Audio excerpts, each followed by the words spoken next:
morning once again, and thank you for staying tuned. You're still watching the Afia Morning Show live from the coal city of Enugu, Nigeria. And like I always say, good morning from the east side. I'm Natalie, and Oji, as always, is seated here. Yeah. And of course, midweek, we are slowly one day closer to Friday, one day further from Monday. I mean, it's just good news all the way. But it's bigger news that we're going to see the 2025 International Conference of the Triple Helix Revolution coming up soon. Now, I know many of you might be hearing that and asking, what's Triple Helix? What's she talking about? Well, I'm just as curious as you are. And we have the conveners here that will tell us about it and how they hope to prepare everyone for a future-ready society. Joining us now are Prof. Gabriel Ugwu, Dean, Faculty of Physical Sciences and Professor of Geophysics, and of course, Dr. Chinenye Onyeabor, the Chairman of the Planning Committee of this forthcoming event this October. So could you clarify us, Professor Ugwu? Good morning, first of all. Good morning. You are the Dean of Faculty of Physical Sciences of what institution exactly?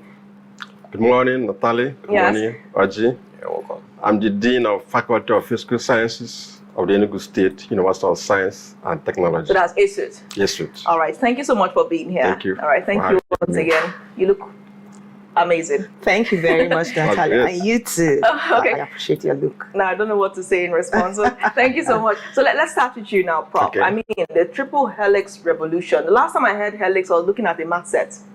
Okay. So I can tell you're taking us into the realm of physics, right? So could you tell us about this revolution and this year's international conference? What makes it international to start with? Okay. Triple Helix, just like the name suggests, is a 3D convergence. 3D, three-dimensional. You are looking at the academia, you are looking at the industry, and then you are looking at the government. So when there is a convergence of these three segments or sectors of the society, is a three-helix meeting. And so we're talking about an international workshop. We chose a workshop, not a conference. Workshop because it is more of a training ground, a training platform. It is international because we have invited speakers from beyond and outside, the shores of the country, and it is really going to be beneficial to everyone that we key into that. All participants must take away something that will improve what they are doing, whether you're a student, whether you're a researcher in the industry, you gain from the engagement, and then maybe take away from the discussion and then improve on what you are doing. We'll come to takeaway later. I know takeaway means two things. It could be item 7 and also information takeaway. So let's come to you now, Dr. Onyeabor. You are the chair of the planning committee. Yeah. And, Prof spoke about meeting. What are you going to be discussing at this meeting? Okay. Let me just start from where Prof stopped. It's a triple helix thing, and we have the academia, and then we have the industry, and we have the government representatives. And in this very helix, we're looking at a situation whereby our research work wouldn't just end up in the shelf. Like, everybody knows that you go to university, you get a degree and all the rest of them. We are saying beyond getting a degree, beyond being a hall of lectures and, we want a situation whereby we provide solution. And it's not just any solution, but industry-based solution. So at this convergence, it's like the industry saying, okay, this is the direction we are looking at. And we want to collaborate with the Faculty of Physical Science and any other faculty. It's just that it's physical science that is hosting this very event. And then the government would also try to put up policies that align, that can support what we are looking at. Example, let me just give you this example. TED Fund. In fact, that the university in Nigeria is working today, even doing any research at all. It's more, I give most of the credits to TED Fund. And TED Fund started as ETF, Education Trust Fund. That was during the administration of Ibrahim Babangida, the military administration, through the Education Tax Act of 1993. And when Goodluck came in 2011, he made it up to become, he tried to restructure it, and we have TED Fund today. And that fund is actually coming from the industry, coming from the oil and gas and all the rest of them, and then pumping it into the education sector, into the tertiary institutions. And if not for that fund, the little research that is going on wouldn't even be going on. And we are saying we also want a situation whereby this fund is not just being pumped into the tertiary institution. Right. The tertiary institution should be able to provide solutions that the industry can scale up, work on, and then meet up with the needs of the society. Okay, it's like a new framework or a revival of an institution, combining the triple. I think it's a revival here in our clime. But outside in other countries, that's actually what's obtainable. Go to MIT, they are doing they are working in their laboratories is to meet up with industry needs.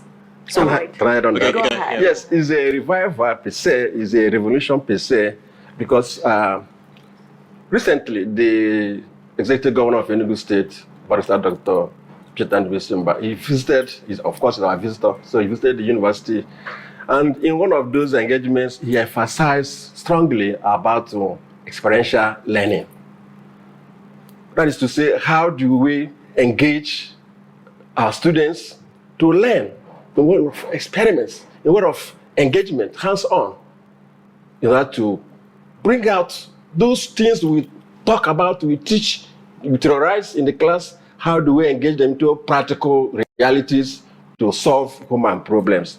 And the Vice Chancellor in that direction has supported, has inspired every faculty, and especially the science-based faculties and engineering, to ensure that we took that direction of experiential learning. And so that is revolution. So it is a revival per se in the university, because it is an agitation that one is undergoing right now. Yeah. We are being prompted to go in this direction, and that is why we are, of course, doing this. Yes. So it's a revival. Could you speak specifically to the exact challenges that this conference aims to address? What are the exact challenges, and how would this meeting transform such challenges into new solutions? Okay.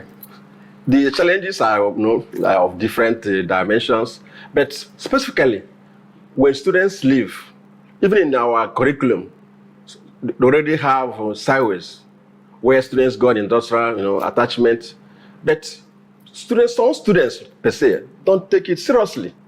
Some will end up getting forms, getting documents, and returning to the university without actually being engaged in the industries.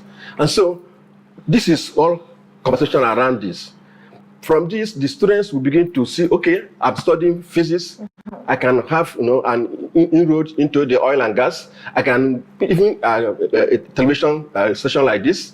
Students of physics can be engaged. Definitely. So we begin to show them where and how they can become practically applicable in solving these human problems. So it's one aspect of it. By this interaction, when you see experts, captains of industries coming and talking to you, you'll be inspired.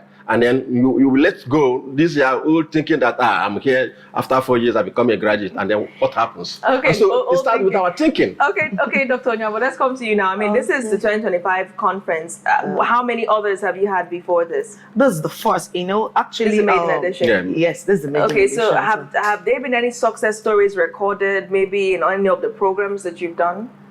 Actually, this is a research matter on ground. So we said beyond our research, we're looking at our researchers, our postgraduate students. So beyond the postgraduate students, we're actually seeing some improvement already. I would say let's take it beyond these people to include other students so that they be part of what we are doing. And that's why we're blowing it up to become a bigger program. But we are seeing improvement in our research output already. What do you hope will be the result? Okay. At the end of this workshop, I'm going to give you this result in two ways. I read something that one of my students was sharing to other students, and I was really wowed with that. She said she's the NMGS president of the departmental chapter. And she said, everyone coming for this workshop, be intentional about it. First of all, I want you to have a professional CV. If you have any challenge with, and she's talking to both those in 200 level, 100 level, to have a professional CV. If you have a problem with doing that, just give me a private DM. I will help you structure it. And she said again, if you have any business idea, you have any solution, you've identified a problem in the society, please put it up. You may be opportune to give a pitch of your business. And that was really, really interesting. She's not yet in the program, but all the advert flyers that we've been sending out, our speakers that are coming into the States because of the event, she's already, structuring and putting up things together, what she expects to get. And generally, we expect that at the end of this workshop, there's the gap between academia, research, and industry, and even the government will be bridged. And students will know that, okay, we'll be able to collaborate with this particular organization because some organizations, companies are coming from Port Harcourt, from wherever. So I can collaborate with this organization even while in school. I can do this for these people even while in school. I can start writing for this particular organization even while in school. So it's going to do a lot of things. But the major thing is that the gap will be bridged. And it doesn't just take one workshop to bridge all the gaps. It's going to be a continuous affair. Okay, but how do you guys tend to, hold on to this, right? It's a great idea, innovation, not to lose momentum, because we always see things like this spring up, but at the end of the day, maybe 2 years down the line, it's lost.